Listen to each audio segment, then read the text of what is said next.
আজ দুপুর 12 ঘটিকায় মৌলভীবাজার চৌমুহনে বাংলাদেশ ছাত্র ইউনিয়ন মৌলভীবাজার জেলা সংসদের উদ্যোগে ফিলিস্তিনের মুক্তিকামী জনগণের পক্ষে বিক্ষোভ করায় আমেরিকায় ভিন্ন বিশ্ববিদ্যালয়ের শিক্ষার্থীদের উপর নির্যাতন এবং কিরগিজস্তানের বসবাসরত বাংলাদেশি ও অন্যান্য বিদেশি শিক্ষার্থীদের উপর হামলার প্রতিবাদে একটি বিক্ষোভ সমাবেশের আয়োজন করে।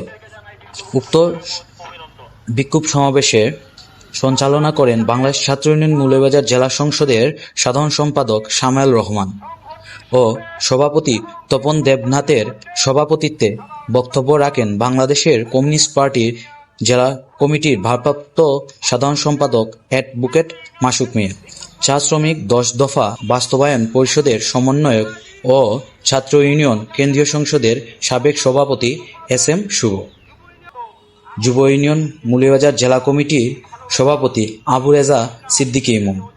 আরও বক্তব্য রাখেন সিপিবি শ্রীমঙ্গল কমিটির সাধারণ সম্পাদক জাভেদ ভূঁইয়া ও ছাত্র ইউনিয়ন জেলা সংসদের কোষাধ্যক্ষ অভিজিৎ শর্মা।